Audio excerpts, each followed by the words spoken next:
1 Pierre, chapitre 2.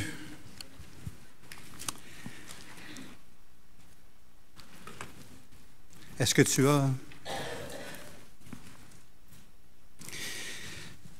1 Pierre, chapitre 2. Avant de regarder le texte, j'aimerais un peu vous parler du titre « Membre à part entière de l'Église ». C'est intéressant que je sois rendu à cet endroit-là dans les prédications. Comme vous le savez, je fais une prédication suivie de 1 Pierre, et puis on est rendu à cet endroit-là. Puis en lisant le texte cette semaine, je trouvais ça intéressant parce qu'on a eu notre première rencontre du conseil, le comité pastoral, on peut dire, avec moi, Philippe et Alex et Sam. Et lors de cette rencontre-là, on a discuté beaucoup à propos du membership. On se posait la question s'il n'y avait pas dans notre Église, ou en tout cas dans notre présentation, une certaine confusion par rapport à le fait d'être membre ou de ne pas être membre de l'Église. Le membership en général, on s'est posé des questions à ce sujet-là. Puis il semblerait que c'est des questions qui sont assez répandues dans le milieu évangélique aussi. Il y a un débat à ce niveau-là. Et puis, on a discuté là-dessus, on a prié là-dessus. Même, on a envisagé peut-être que Philippe pourrait faire quelques prédications là-dessus d'ici septembre. Et en lisant le texte, je me suis dit, il faudrait que Philippe il prêche là-dessus. Puis là, je me suis dit, non, c'est moi qui prêche. Puis c'est là que je suis rendu. mais c'est vraiment dans ce sujet-là. Et puis, cette semaine, Alexandre a envoyé un courriel. Alexandre a fait ses devoirs d'ancien en formation, et puis il a fait des recherches là, par rapport au membership, et puis il nous a envoyé une série d'articles qui ont été publiés par Nine Marks, je pense, sur justement le membership dans les églises. Et c'est vraiment un débat qui est discuté en ce moment. Et puis, en lisant quelques-unes des articles que Alex m'a envoyés, il y avait l'histoire d'un homme qui, je ne sais pas par quelles circonstances, est devenu, on lui a demandé d'être le pasteur d'une église à Dubaï. Alors, c'est une nouvelle ville très cosmopolite, et puis il semble que les gens viennent là pour un temps pour faire des affaires, puis ils viennent de tous les pays du monde. En tout cas, il y avait une église là-bas qui s'est formée comme ça, et puis qui se rencontrait à toutes les semaines, des centaines et des centaines de personnes, semble-t-il.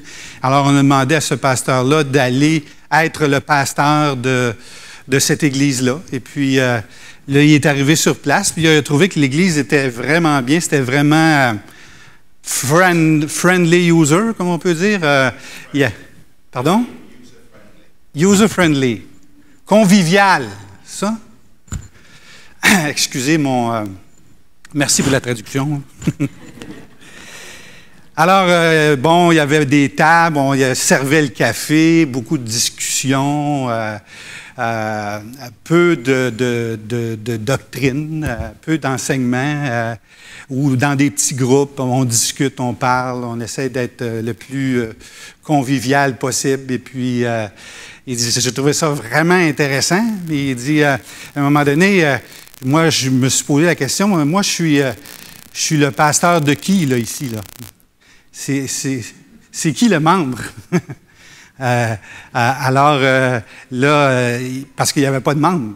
Alors, les gens venaient comme ça. Fait que là, il a commencé à dire, ben là, est-ce que vous voulez devenir membre? Là, il y a eu une confusion dans l'Église, puis on dit, non, on ne veut pas devenir membre parce que on ne veut pas être attaché à une Église précise, on veut permettre aux gens de venir nous rencontrer, on ne veut pas nécessairement être membre.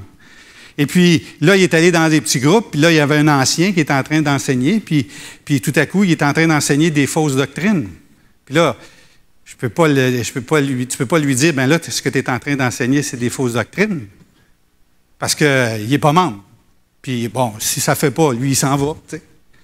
Alors, il y a tout un débat qui est autour de ça, et puis la parole de Dieu adresse ça dans le texte qu'on va lire. Premièrement, avant de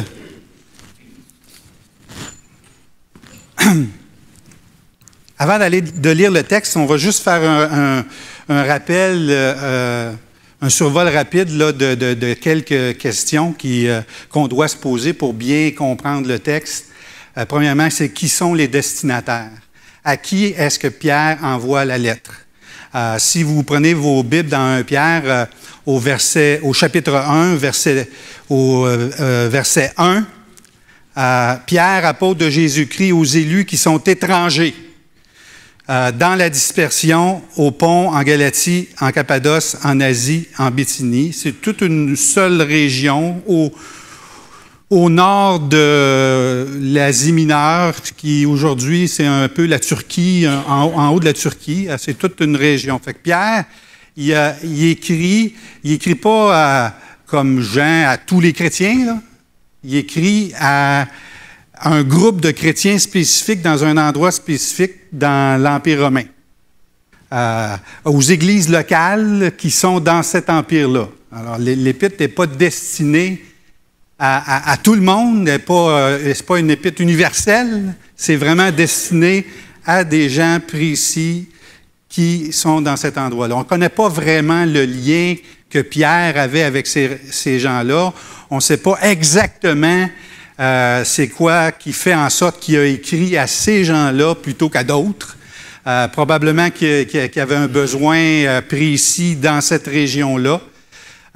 On pense que le lien, probablement que les églises ont été fondées à partir des chrétiens qui étaient là le jour de la Pentecôte, où 30 ans plus tôt, Pierre a fait sa première prédication. Il est devenu un pasteur expérimenté quand il a écrit l'Épître d'1 Pierre, mais en Acte 2, il a fait sa première prédication à vie. Il a prêché l'Évangile pour la première fois. Et puis là, il y avait des gens, il y a une liste de personnes qui étaient là, qui est mentionnée dans Acte 2. Puis la Cappadoce, le Pont, il y avait des gens qui venaient de là, qui venaient de cet endroit-là, de ces endroits-là. Donc, probablement qu'il y a eu 3000 conversions ce jour-là, suite à sa première prédication. C'est un bon début, c'est un bon départ. Il y a eu des baptêmes, puis quelques jours après, il y a eu des conversions. Puis probablement que quand la persécution est commencée, ces gens-là sont retournés dans leur région et ont fondé des églises, et puis il s'est développé à ce moment-là. Le climat politique qui règne, c'est important parce que si on veut vraiment comprendre c'est quoi l'intention de l'auteur quand il écrit le texte, il faut qu'on comprenne un petit peu le climat politique qui existait, politique et social, au temps où il a écrit l'Épître. Comme je vous l'ai déjà mentionné, on a des bonnes raisons de croire que l'Épître a été écrit sous le règne de Néron.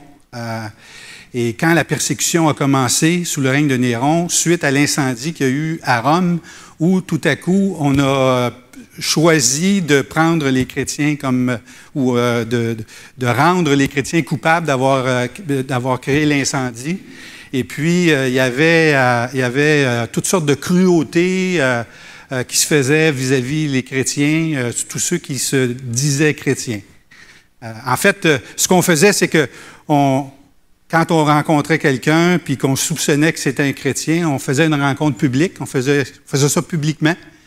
Tout le monde était présent, puis là, on leur demandait publiquement, est-ce que tu es un disciple de Jésus-Christ?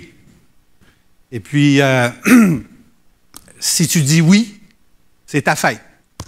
C'est vraiment là. Et puis, ce qui est intéressant, c'est que cette question-là est posée publiquement. Il y a une affirmation publique, là. Oui, je suis un disciple de Jésus-Christ. Puis, probablement que les autres disciples de Jésus-Christ sont dans la foule qui écoute, puis qui regarde qu'est-ce qui est en train de se passer. Il y a une identification à l'Église locale. Puis probablement que ce n'est pas tout le monde qui disait oui. Alors, Ça, c'est le climat dans lequel l'Épître a été écrite. Puis là, le contexte littéraire du texte, bien, on l'a vu les semaines précédentes. Premièrement, Pierre, on voit dans son épître que jusqu'à maintenant, qu'il essaie de réconforter les chrétiens. Ils vivent une situation extrêmement difficile. Leur vie est en jeu. Ils ont probablement perdu des frères, des amis, des parents qui sont morts. Il y a une persécution, il y a un climat de terreur qui règne particulièrement au niveau des chrétiens. Et c'est vraiment difficile. Et on voit que Pierre, dans son texte, essaie de réconforter, d'exhorter, d'encourager les chrétiens à persévérer. On a vu, il y a 2 occasions où j'ai prêché, que Dieu nous a régénérés puis nous a donné un amour surnaturel. On a une capacité surnaturelle. Sam parlait tantôt de super-héros, là, les mamans, super-héros. Là. On est tous ceux qui sont convertis, régénérés, ont un pouvoir surnaturel pour aimer.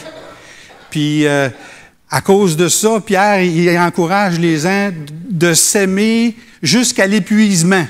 Le terme qu'il emploie, c'est ardemment, c'est jusqu'au bout de tes forces. Il nous encourage à s'aimer jusqu'à l'épuisement. Puis aussi, on a vu l'occasion suivante, on a vu que Dieu encourage les gens à grandir par sa parole, comme un enfant nouveau-né, à se nourrir de sa parole. Puis en fait, dans l'arrière-plan, d'être ensemble, de s'aimer les uns les autres, d'être ensemble. En fait, il y a une image dans on a vu la semaine passée, d'une espèce, que l'Église, c'est comme une espèce de grand festin où tout le monde est autour de la personne de Jésus-Christ. Christ est au centre, puis c'est un festin où, ensemble, on est en train de grandir.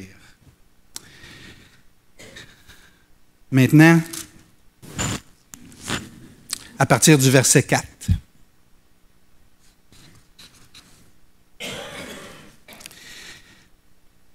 Approchons-nous de lui, pierre vivante rejetée par les hommes, mais choisie et précieuse devant Dieu. Et vous-même, comme des pierres vivantes, édifiez-vous pour former une maison spirituelle, un saint sacerdoce, en vue d'offrir des victimes spirituelles agréables à Dieu par Jésus-Christ. Car il y a dans l'Écriture, « Voici, je pose en Sion une pierre angulaire, choisie, précieuse, et celui qui croit en elle ne sera pas confondu. » L'honneur est donc pour vous qui croyez, mais pour les incrédules, la pierre qu'ont rejetée ceux qui bâtissaient est devenue la principale de l'angle, une pierre d'achoppement et un rocher de scandale. Ils s'y achoppent en désobéissant à la parole. Et c'est à quoi ils ont été destinés. Vous, par contre, vous êtes une race élue, un sacerdoce royal, une nation sainte, un peuple racheté, afin d'annoncer les vertus de celui qui vous a appelé des ténèbres à son admirable lumière. Vous qui autrefois n'étiez pas un peuple et qui maintenant êtes un peuple de Dieu, le peuple de Dieu. Vous qui n'aviez pas obtenu miséricorde et qui avez obtenu miséricorde. Seigneur notre Dieu, on voudrait te demander maintenant d'une manière particulière de nous prendre dans tes bras comme une mère qui prend son enfant, Seigneur. Et on veut se nourrir de ta parole. On te demande, ô Dieu, qu'avec l'aide du Saint-Esprit, Seigneur, on puisse saisir ta pensée et qu'on puisse se nourrir, grandir, être fortifié, être encouragé par ta parole même.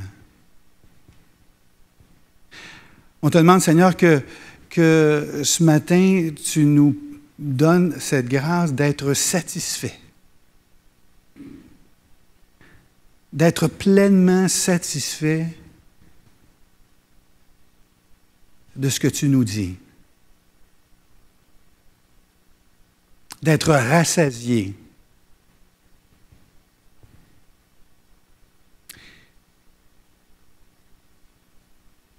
Je te demande, Seigneur, de faire cet acte dans nos vies, de nous prendre dans tes bras, Seigneur, et de nous porter jusqu'en ta présence. Parce qu'on te le demande au nom précieux de Jésus-Christ. Amen. Alors, un peu pour expliquer le mouvement de la pensée de Paul, j'ai décidé de commencer un peu par la fin, puis je voudrais relire le verset 10 pour vous. Vous qui autrefois n'étiez pas un peuple et qui maintenant êtes le peuple de Dieu, vous qui n'aviez pas obtenu miséricorde et qui avez maintenant obtenu miséricorde. L'Église est le peuple temple de Dieu. L'Église est le peuple temple de Dieu. Un des commentateurs, Samuel Benotro, a utilisé cette expression-là pour décrire ce qu'est l'Église, peuple temple. C'est le peuple de Dieu qui accomplit les fonctions du temple dans l'Ancien Testament. Et l'Église est le peuple de Dieu. Et ce qui est intéressant que Pierre fait, c'est qu'il utilise énormément l'Ancien Testament. Juste dans le texte qu'on vient de lire, là, il y a 6 ou 7 citations qui sont prises dans l'Ancien Testament. Et Pierre, vraiment, on a l'impression qu'il parle à des Juifs qui comprennent exactement qu'est-ce qu'il est en train de dire. Les mots qu'il utilise sont très connus. Il y a même les Juifs faisaient même des chansons avec ça. Ils se rappelaient les couplets avec ça. Et vraiment, c'est des textes qui ont été pris dans l'Ancien Testament. Et même cet élément-là, c'est pris dans le prophète Osée, au chapitre 2, qui parle que l'Église pas l'Église, mais que le peuple de Dieu n'était pas un peuple, et il est devenu un peuple. Ça, c'est vrai parce que, dans un sens, quand Abraham se promenait sur la terre, il n'y avait pas de mérite extraordinaire. C'est parce que Dieu a décidé de le choisir, il a décidé de le faire grâce, puis il a décidé de faire de lui un peuple. Puis il a fait une promesse, puis il a dit, tu vas devenir un peuple nombreux, puis même de ta postérité va sortir... les nations vont être bénies dans ta postérité. Alors, vraiment, puis c'est une des grandes... La première grande intervention de Dieu sur la terre, naturellement, ça a été la création. Puis après ça, il y a où Dieu s'est donné un peuple. Avant, là, Abraham a eu des enfants, puis bon, ça a grandi, puis là, c'était juste une tribu. Et puis c'est une tribu qui est allée en Égypte. Et puis c'est une tribu qui était dans l'esclavage en Égypte. Puis à un moment donné, Dieu a dit, j'ai vu mon peuple. Ah, tiens, il a nommé son peuple. Il a vu la souffrance de mon peuple. Il a envoyé Moïse. Puis là, ils sont sortis d'Égypte. Puis là, ils sont arrivés. Puis là, en Exode 19, on lit que Dieu a dit, vous êtes mon peuple. Puis là, il a tout établi les lois comme un peuple. Il y a une constitution qui a été faite, il y a une alliance qui a été faite à ce moment-là. Et il a institué la nation d'Israël comme étant un peuple avec ses lois, avec ses règles, avec ses choix. Et à partir de ce moment-là, c'est devenu le peuple de Dieu. Et c'est un acte total de miséricorde. C'est pas un mérite, c'est pas parce que Israël était un meilleur peuple que les autres, c'est quoi que ce soit, c'est juste un acte d'amour, une action intentionnelle, bienveillante envers un peuple. de le créer. Et Pierre est en train d'utiliser cette expression-là de l'Ancien Testament qui parle des Juifs, puis il l'attribue à l'Église. On a vu tantôt dans 1 Pierre 1, verset 1, que à ceux à qui il s'adresse sont des étrangers. Ils n'ont pas de pays. Puis là, il dit, maintenant, vous êtes un peuple. Deuxièmement, l'Église est le nouveau temple. Quand Dieu a institué Israël comme étant un peuple, il lui a donné la loi. Puis non seulement il a donné la loi, il a donné toutes sortes de... il a donné à Moïse sur la montagne, il lui a donné le plan pour construire la tente d'assignation. La tente d'assignation, c'est l'endroit où les fonctions plus tard le temple, s'accomplissent. En fait, la tente, c'est l'endroit où Dieu réside. C'est le symbole de la présence de Dieu parmi le peuple. C'est vraiment quelque chose d'extraordinaire, que c'est unique au peuple d'Israël, dans le monde entier, que Dieu habite au milieu de son peuple. Et puis là, il a institué le lieu saint, le lieu très saint, puis il a demandé à les sacrificateurs d'agir comme médiateurs entre le peuple et Dieu à cause de sa sainteté. On ne peut pas approcher Dieu. Dans le lieu très saint, on ne peut pas entrer là parce que Dieu est saint, Dieu est présent. Alors, le sacrificateur, le souverain sacrificateur peut entrer une fois par année dans le lieu très saint. Et pour exercer le ministère de médiation, c'est-à-dire d'amener un sacrifice qui va apaiser la colère de Dieu. Parce que la colère de Dieu est sur l'homme qui a péché. Et ça prend un médiateur, ça prend quelqu'un qui va faire ce ministère-là, qui va être capable d'entrer dans le lieu très saint puis de faire cet exercice-là. C'est impossible. Dieu est présent. C'est impossible sans un médiateur. Et il y avait toutes sortes de recommandations pour les sacrificateurs, autant dans le lieu saint que dans le lieu très saint, pour exercer ce ministère-là, pour se purifier, pour être en ordre.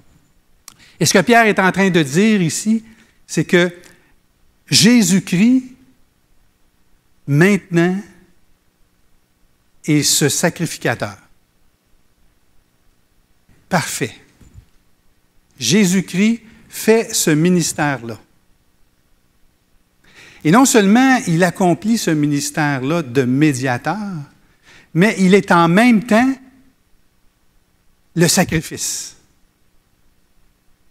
En fait, ce que Pierre est en train de dire, c'est que l'Église,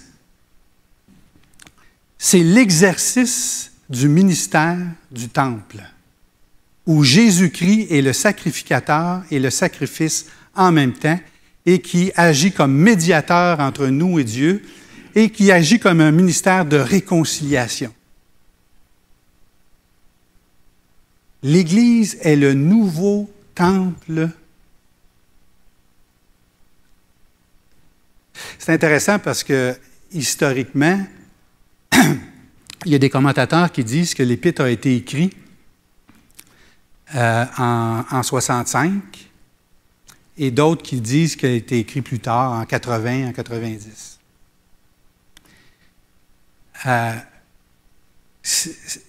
Le temple a été complètement détruit. Il n'y a pas une pierre qui est restée une sur l'autre en l'an 70.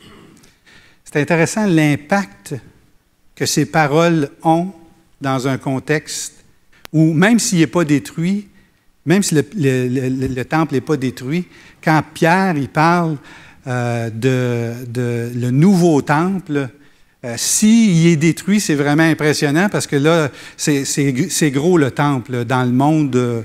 C'est pas les World Trade Center, mais tout le monde est au courant quand le temple a été détruit, là, parce que c'était vraiment un monument assez impressionnant. C'était connu dans tout le monde entier. Alors, si ça a été écrit en l'an 65, bien, la lettre est parvenue dans les années suivantes et les gens lisaient ça. Puis au même moment, ils apprenaient que le temple était détruit. Puis que Pierre est en train de vraiment présenter le nouveau temple, ou s'il était déjà détruit quand ça a été écrit, c'est encore le même impact que ça peut avoir. Les paroles qu'il est en train de dire, il est en train de dire le temple qui a été détruit, maintenant, c'est un nouveau temple. Et toutes les fonctions du temple qui assurent la présence, qui entourent la présence de Dieu sont accomplies maintenant par vous, par l'Église. Jésus-Christ est le souverain sacrificateur et le sacrifice. Deuxièmement, l'Église est la maison de Dieu. Alors ça, on le voit au verset 4, 5 et 6. Approchez-vous de lui, pierre vivante, rejetée par les hommes, mais choisie et précieuse devant Dieu. Et vous-même, comme des pierres vivantes, édifiez-vous pour former une maison spirituelle, un saint sacerdoce, en vue d'offrir des victimes spirituelles. Les actions sont posées maintenant par nous. Alors, approchez-vous de lui, pierre vivante. Ça, c'est intéressant. Il y a comme une contradiction, il y a une antithèse dans l'expression. Normalement, une pierre, c'est immobile, inerte, inactif, c'est mort, c'est une pierre. Il n'y a pas rien de plus sans vie qu'une pierre, puis Jésus est décrit comme étant une pierre vivante. Et je pense que ce que l'auteur est en train d'essayer de faire ici, c'est de parler d'une personne vivante aujourd'hui qui fait les fonctions d'une pierre. Parce que le mot qui est utilisé ici, lithos, il y a deux mots pour parler de pierre. Il y a lithos et pétros. Et quand on parle de lithos, on parle plus d'une pierre qui est utilisée pour la construction. Une pierre qui est taillée, puis qui est bien, les angles sont bien droits, puis qu'on peut mettre l'une par-dessus l'autre. Tandis que quand on parle de pétros, on parle d'une pierre, un rocher qu'il y a là sur le bord du chemin ou sur le bord ou même des plus petites pierres qui sont là sur le bord du chemin ou quoi que ce soit. Et le mot qui est utilisé ici, c'est lithos. Alors, Jésus est une pierre vivante. Et c'est intéressant parce que le christianisme est la seule religion qui déclare un fondateur qui a passé au travers de la mort, qui est revenu à la vie et qui est disponible à tout moment pour quiconque, maintenant, veut se présenter à lui et intercéder devant lui. Il est vivant. C'est le contraire d'une pierre commémorative. Vous savez, c'est quoi une pierre commémorative? Des fois, on voit ça sur les bâtiments. Là. Il y a comme une pierre qui est là, puis c'est marqué 1921. Au Mont-la-Salle, à côté d'où j'habite, là, je pense que c'est 1908. C'est une pierre, mais c'est mort. C'est une information. C'est un élément, une information historique. Mais c'est juste historique. Jésus-Christ est une réalité historique, effectivement. Il a été crucifié, il est mort pour nos péchés, il est le sacrifice. Mais c'est aussi une réalité vivante. C'est un être humain qui est vivant aujourd'hui. Dans le texte, on nous dit que c'est la pierre angulaire. C'est-à-dire, je ne suis pas architecte, peut-être, Maxime, là, tu pourrais me corriger, là. À un moment donné, tu nous avais montré une photo, et aujourd'hui, quand on construit une maison, on fait des fondations en béton. J'imagine qu'on s'assure que ces fondations-là soient bien droites, de niveau. Et puis, on construit là-dessus. Dans ce temps-là, on prenait des pierres, et puis la pierre angulaire, c'est probablement la pierre là, premièrement, la première pierre qu'on pose, puis on va construire dessus. C'est important que cette pierre-là, elle ait un angle de 90 degrés parfait, là. Parce qu'on va aligner des deux côtés, on va aligner toutes les autres pierres. Fait que si ce n'est pas en 90 degrés parfait, à un moment donné, on va arriver quelque part où ça ne fonctionnera pas, là. Alors, une pierre angulaire, puis aussi, c'est une pierre qu'il faut qu'elle soit de niveau. C'est-à-dire que si on empile les pierres sur une pierre qui n'est pas de niveau, ben la maison va être croche, ça va ressembler à la tour de Pise. Pourquoi que la tour de Pise est croche? OK, c'est pas parce qu'on a construit ça sur une mauvaise base. C'est le sol qui est. Jésus-Christ est la pierre angulaire. Dans l'Ancien Testament, dans les textes que Pierre y cite, on décrit ça plus loin, puis on dit le niveau, le droit ou le compas qui a été utilisé, c'est le droit. Le niveau, c'est la justice. Alors Jésus-Christ est le juste, parfaitement de niveau, parfaitement droit, sur lequel on peut construire. Deuxièmement, le texte nous dit que les croyants sont les matériaux, sont aussi des pierres vivantes. Là, il y a un verbe qui est difficile à traduire parce que c'est construire, édifier. Certaines traductions vont dire « édifiez-vous » ou « soyez édifiés »,« soyez construits ». Construire. En fait, je vais vous donner quelques éclaircissements. Le verbe est au passif, donc ça ne peut pas être vous construisez ou construisez-vous vous-même. C'est soyez construits. En fait, le verbe aussi est au présent. Ça veut dire soyez en train d'être construits. Puis ça démontre une chose, c'est que ce n'est pas nous qui le faisons.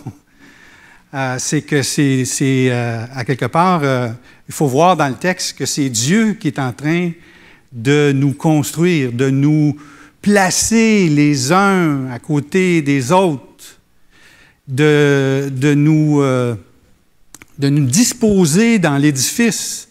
C'est l'œuvre de Dieu. Puis donc, on peut comprendre que c'est une construction qui est en construction. C'est-à-dire que ce n'est pas terminé, ce n'est pas fini, parce que le verbe est au présent, puis c'est en train de se construire. Donc, ça veut dire que, ça ne veut pas dire, là, il n'est pas en train de dire que l'Église est parfaite. L'Église est en train de se construire. C'est intéressant, ça. Parce que des fois, on a des regards, puis on dit « Ah, c'est pas bien, ça. On n'aime pas ce qu'on voit. » Mais l'Église est en construction. Puis est en construction les uns avec les autres. Ça, c'est intéressant parce que les pierres dont l'auteur, je vais dire, parce qu'il s'appelle Pierre, ils sont aussi des lithos, c'est-à-dire qu'ils sont taillés. Et comment on taille une pierre? Ben, on prend un marteau puis un pic, puis on la taille. Mais quand c'est une pierre vivante, ça fait mal, ça. C'est douloureux de se faire tailler. Puis c'est nécessaire. Parce que si mon côté n'est pas complètement droit, ben, habituellement, c'est l'autre pierre que le côté n'est pas droit. Hein? La nôtre est toujours droite. Ben, quand on va la coller, il va y avoir des jours, là. Non, c'est vrai, on a le réflexe de dire, quand les pierres, là, je prends l'analogie de l'auteur, là, puis les pierres se rapprochent de nous, là.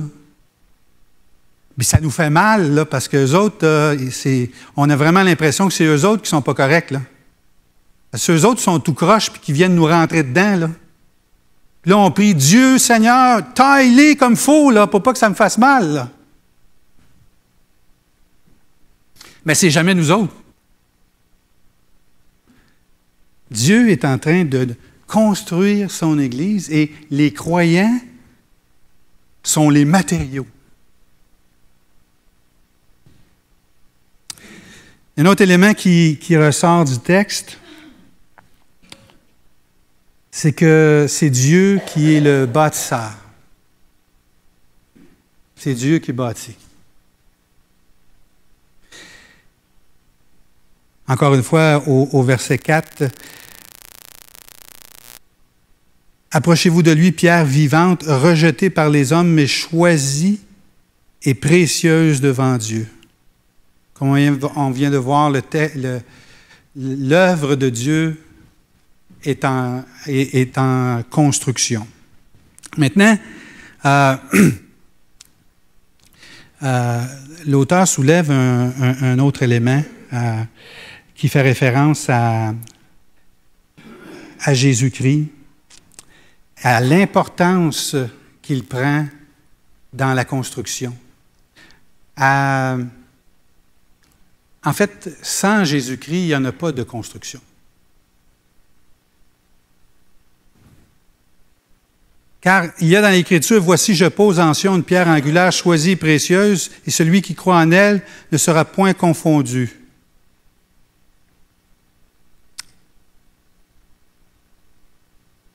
La pierre qu'ont rejetée ceux qui bâtissaient est devenue la principale, celle de l'angle. Alors Pierre est en train de parler ici, en ce temps-là, de ceux... d'ailleurs, il explique dans Actes 4, 11, quand il est confronté aux sacrificateurs puis aux scribes à cause qu'il a guéri quelqu'un, il leur dit, la pierre que vous qui bâtissez, il pointe les sacrificateurs, puis il leur dit, vous qui êtes en train de bâtir, vous qui bâtissez, la pierre que vous avez rejetée, c'est la principale de l'angle. Alors, il y a un élément où il est en train d'expliquer qu'on ne peut pas passer à côté de la personne de Jésus-Christ. L'Église, la base de l'Église, c'est la personne de Jésus-Christ. Et il ne peut pas y avoir d'Église si Christ n'est pas au centre. C'est le fondement de l'Église. Terry Cuthbert, hier, qui est un des directeurs de notre association, nous a présenté à la cohorte, il était ici, il nous a présenté un livre qui a été écrit. Et avant de vous dire le titre, là, je vais vous parler, qui est un livre qui est une réponse à un livre qui a été écrit il y a quelques années par un homme qui s'appelle Rob Bell, qui s'appelle L'amour qui gagne, Loving Win. Et c'est un livre qui est très populaire, qui est très connu dans le milieu évangélique. Et puis, il y a une grosse église dans la région de New York là, où l'église où Rob Well est pasteur et qui est en développement. Et puis, cette église-là, l'enseignement qui est donné, c'est que l'amour de Dieu est immense et son amour gagne tout le monde. Tout le monde est sauvé. Tout le monde parce que Dieu est amour. Et puis, c'est intéressant parce que le livre qui a été écrit pour répondre à cette personne-là, le livre critique qui a été écrit par Whitney, le titre de ce livre-là, je l'aime bien, c'est Christ Alone. Jésus-Christ seul. Le seul salut. Il y a un seul homme par lequel on peut être sauvé, c'est Jésus-Christ. Et on ne peut pas rien construire si la personne de Jésus-Christ n'est pas à la base.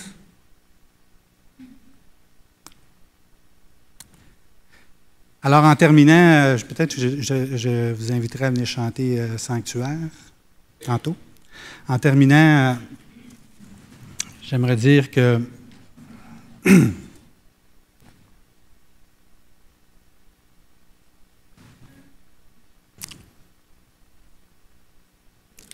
j'essaie de reprendre mon idée, là.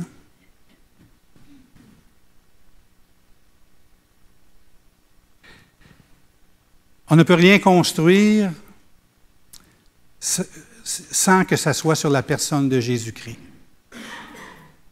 Et si on essaye de construire quelque chose qui est sans la personne de Jésus-Christ, on va se heurter à la personne de Jésus-Christ. Jésus-Christ est au centre.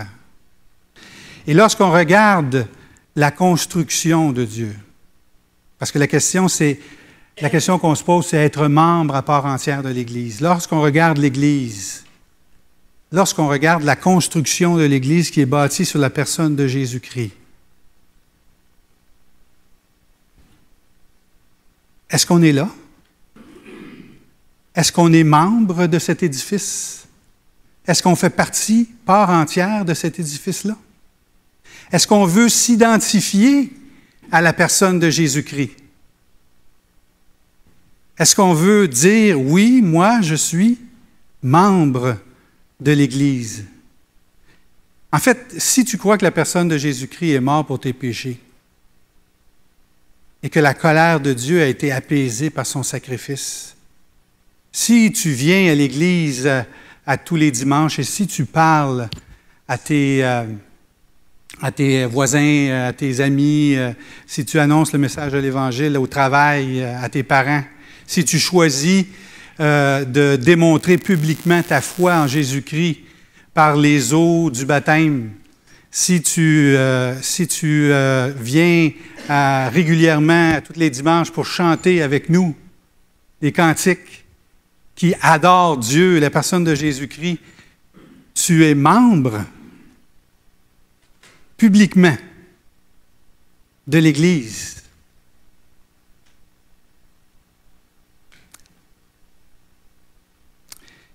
Et en fait, le membership de l'Église, c'est une association à la personne de Jésus-Christ.